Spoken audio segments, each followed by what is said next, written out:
Good afternoon, everyone. I don't have my usual earpods. My AirPods. I keep calling them earpods. I don't have my AirPods, so my voice might be a little bit small when I start to move around the room a little bit. But this is KIT Iizuka here on Thursday morning, second period for English 2C. I wanted to make sure that last week you didn't have any remaining questions. We had a lot of stuff that we needed to do for the Moodle Reader section of things. You had to learn how to do the quizzes for the books that you read, how to do the worksheet for the books that you read, and start to get into this rhythm of reading about a book per week.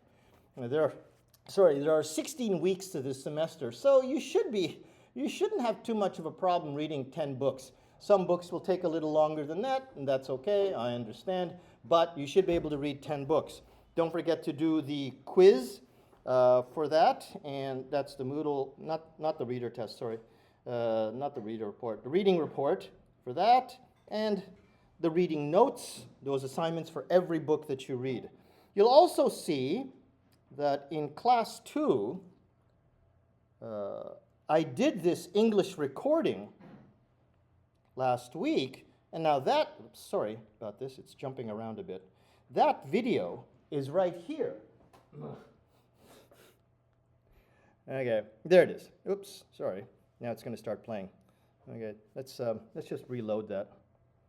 That video is already on your Moodle, and I recorded that last week, put it up, I think, maybe about Saturday or so, and then you can see, or at least you can hear me speaking in English about what we talked about last week. Now this week, and one more thing about last week. What you don't normally get in these videos is what we did after I do the explanation. But let me show you what we did last week. So last week being the first day that we did fluency, I showed you in the videos that are on our Moodle, this is the way I always teach class. I take you from the very beginnings of what you should have learned this all the way back in junior high school. What you learned in junior high school was all of the wrong things. You learned how to write, you learned how to read, and you should do that last. The first thing you should do is speak and speak and speak. You speak with easy English and you say it a lot. You look at people's eyes, you learn to speak with a strong voice, you learn to feel more natural, and you learn to listen to English at high speed. And that's what you were doing together. You were saying very simple things, I am, you are, he is. But you were doing it very, very quickly, and your ears are getting used to high-speed English. We went from the be verb to the do verb. Again, I do, you do, he does, she does. The past tense, I did, and then the past tense of be. All of these things you discovered, they look easy, but when you're saying them very, very quickly, and you're working with different partners, they can all be very useful as a practice, and they're actually kind of fun. And as we did that was and were, we went on to one of the bigger problems in I think, English, especially for Japanese people. It's the way that we make questions. The way that we make questions is to take a subject and a verb, bounce it over to verb subject. And I think we got that habit from speaking French. There is a lot of French grammar in English. There's a lot of Swedish grammar in English. There's a lot of German vocabulary in English. It's a mix of languages, but this, I think, comes from French. But it's very hard for Japanese people, especially because of the way that you have to switch the subject and the verb. And already, grammar in English and Japanese is already backwards. The grammar of Japanese is backwards from English. And I believe that was the last part that we did. And today we're going to be moving on. Here on the 24th. And we'll take a look at that after we do most of the other things that we have to do. And that includes, if I can get this back here we go. Okay, so in class 3, there are a few things that I want to do with you. Okay, first of all, I made a mistake. There was a big sign here that I noticed this morning that said, this class will be held online. I'm sorry, that was last year. And this year, we're here, obviously, so I had to make a change to that and say that the class will be held face-to-face. Otherwise, what else do we have? I already have the placeholder for the explanation. This video will go in place here, okay? And you have the summary writing quiz 2. Okay, so you had summary writing quiz 1 last week. You have another quiz that again is based on the summary writing PDF. So read that again, okay? You finish the summary writing quiz, and this is the second summary writing.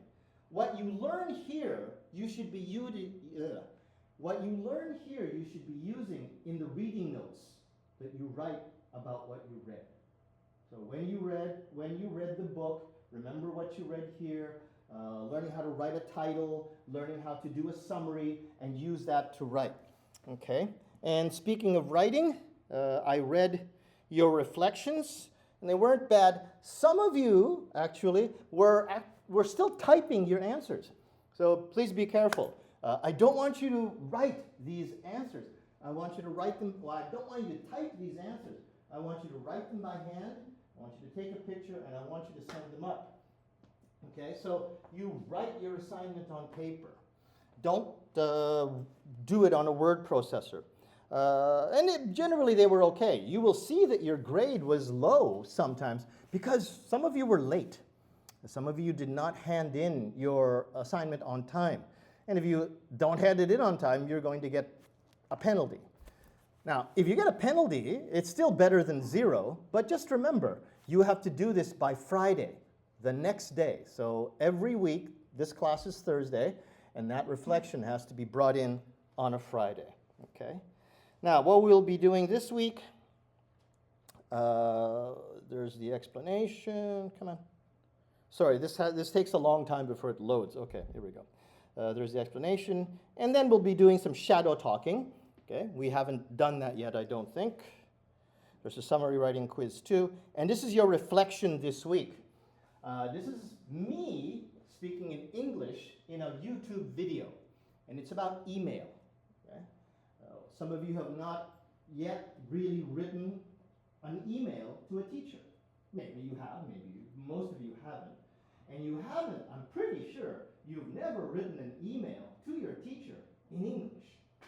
And just like in Japanese, there are certain rules you have to follow. There are special rules that you have to follow when you're writing an email to your teacher or your boss or your kakaricho in English. If it's in English, you have to follow these rules. So this is a video. The video will take about 10 minutes.